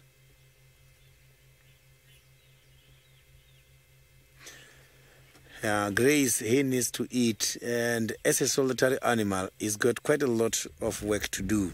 It's not like the pursuit predators such as the lions who are hunting cooperatively. You can see that hunting is not an easy exercise because you must still have to catch something. It needs a lot of strength to kill an animal. After that, you must think about a safety place for a carcass very quickly to avoid competition on the ground as he will be tired. After that, you must drag it up into a tree.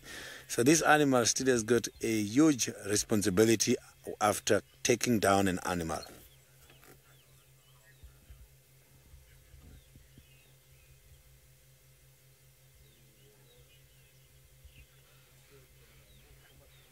Yeah, he's looking hungry. Imagine.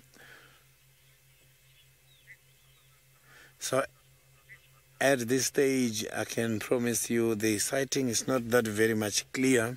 I will just wait until he moves so that we can see him nicely. It would be great if we see both Hukumori and the impalas at the same time.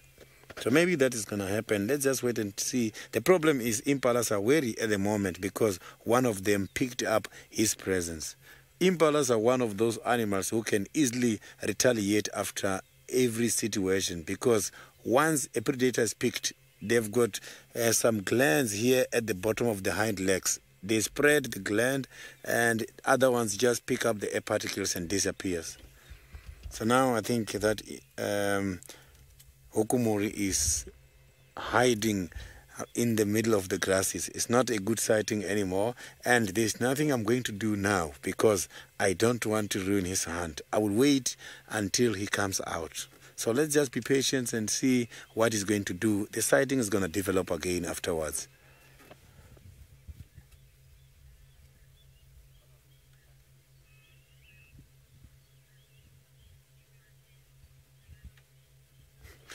Indeed, this is an exciting sighting. You can see the animal is showing us their abilities and capabilities of hunting, and they are even showing us mistakes, whereas the prey animals are also showing us their anti-predatory strategies. Predation versus the anti-predatory strategies by the prey.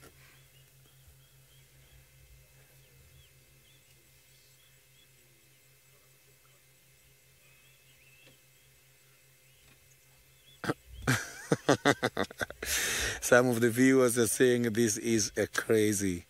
So this is how it works. Every time when we see an animal having a kill, you must know that it has been a tough exercise. And sometimes hunting can be dangerous. Some of these animals, they do get badly injured. And some, they even die during this kind of hunting activities. We have seen that a lot with lions and buffaloes.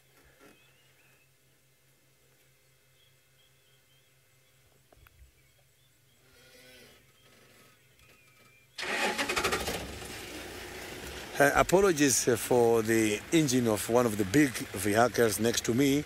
There is no sign of Hosanna since the beginning of the afternoon game drive, but earlier this morning I heard Hosanna, and it was an exciting sighting this morning.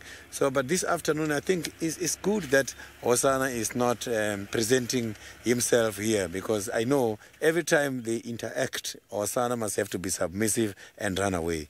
Hokomori, even when Hosanna is showing sign of submission, he just want to keep dominating, keep chasing. So Hosanna last time had to run very fast to escape Hokomori.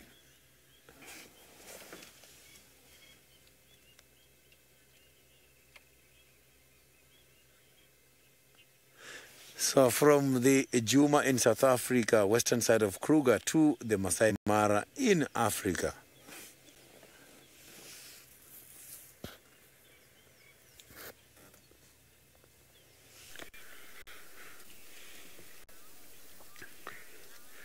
Yes, I decided to move on because two of my lionesses moved and took a different direction.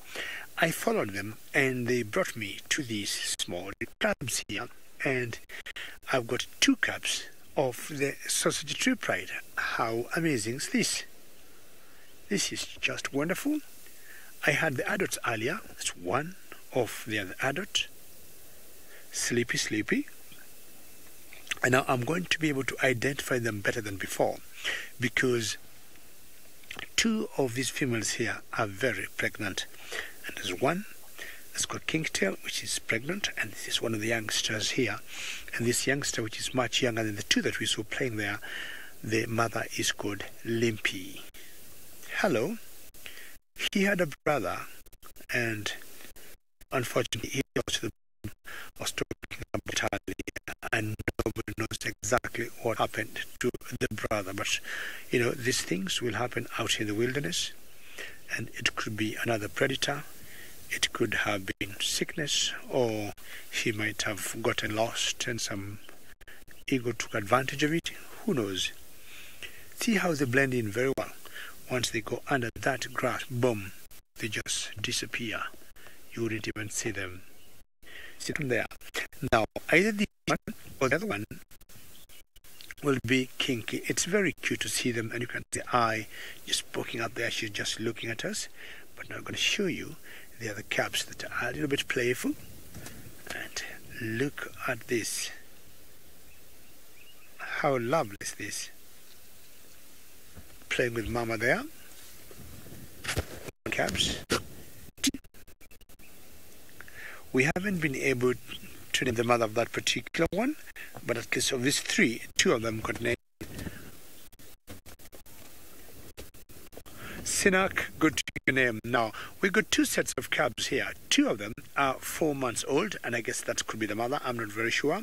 And then there's another cub, the one that we saw alone, Alja Sinak. He is 3 months. I'm saying he because we have been able to identify all three cubs here are males. And even the one that was lost maybe about a month ago now was also a male. Oops, it's quite playful. They have come to age. They were very small the other day, and you can see how big now they are. And with such low temperatures and being so cool, being playful, it's very normal for predator cubs. Early mornings and evenings, and I apologize should you have picked some greens on my broadcasting, is because we got some technical issues. Sometimes they'll just come, transmission ones for reasons we may not understand. But I think we are all back in business now, and hopefully everything is going well. The picture looks good, and you can hear me very well. And for those of you who are joining us now, this is the sausage trade, and sausage trade about 3.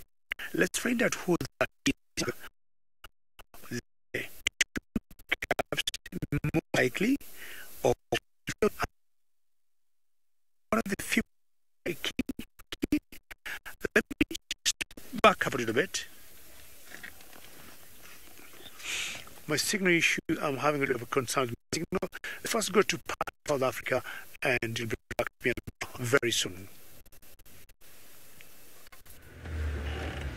Well, I'm sorry that you all had to break up with David then.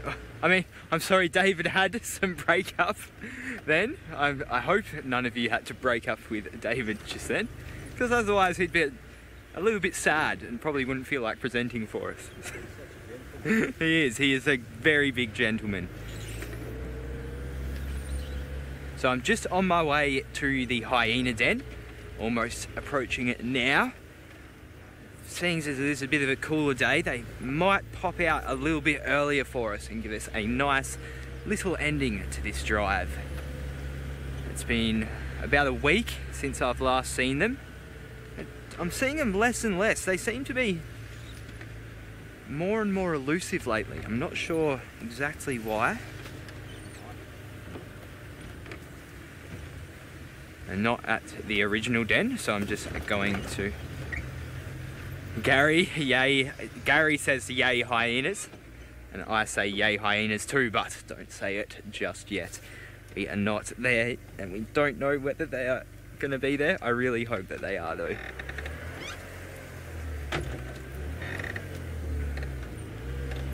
Sorry, I was just going into low range. The road to the other den is a little bit more perilous than the one to the original den.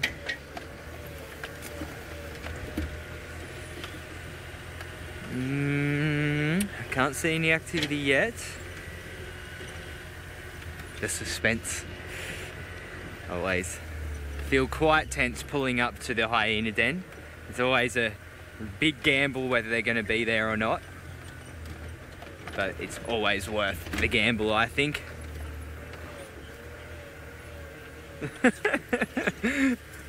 Everyone is apparently getting a bit emotional about the breakup with David. Oh, we have activity at the den! Woo! Yes, yes, yes. All right. How's that, Sensei? Cool. Woohoo! So it looks like we've got Pretty and her 2 cubs.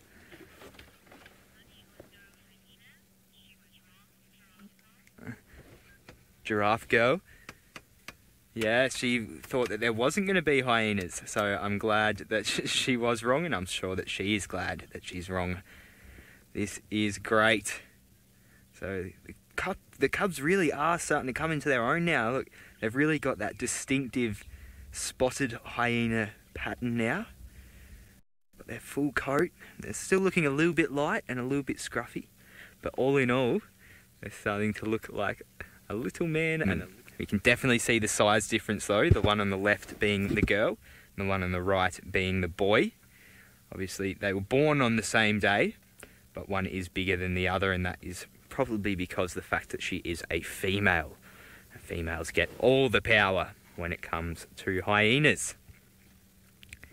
So I wonder where Corky and young Plonk have gone this afternoon. Whilst I ponder this thought, I'll send you back over to Sydney, who is with Hukamori. I am still following the beautiful cat here. The beautiful cat is just with me, and you are going to see him very nicely right in front of us here, as I can see that he is heading towards where we are at the moment. Yeah. Here comes Hukumori. Look at him. He is looking gorgeous. Look at that. Oh, with the yeah. reflection of the sun on him. This is beautiful. So you can see that Hukumuri is also very much healthy. Not only Hosana is healthy at the moment in the area in Tingana, so the population of the prey in the area is keeping this animal growing. He's right here. And maybe he's going to come and climb this termite mound in front of us because he wants to get the high elevation in order to spot these impalas. I can see the impalas now. Maybe they're at about 300 meters away from where we are.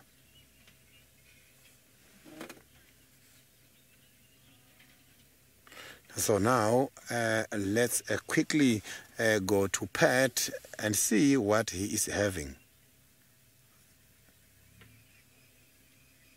Sorry everybody, I did misidentify this one. I think this is Corky. We can see Plonk down there suckling away. I didn't see Plonk there to start with, so just assumed that this was Pretty. But another thing I noticed is if we look at the shoulder here, it seems like Corky has been in a bit of a predicament. I'm not sure exactly what happens, but we can definitely see clear signs there of a little bit of an injury. So what happened is anyone's guess. Perhaps a lion, another hyena, maybe even a leopard. Who knows? Or perhaps she was just hitting something. I'm not sure. But she does look still in good condition. And I'm sure this isn't going to affect her relationship with Plonk.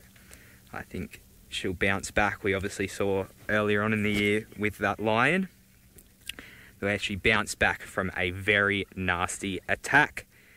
Well, thank you all for joining us. It has been an awesome drive. Plenty of action, hyenas, leopards, the whole works. Do remember, we do 2 drives a day, so you can find us back here in the same place. We hope to see you tomorrow morning. Thank you all for watching. Have a lovely afternoon.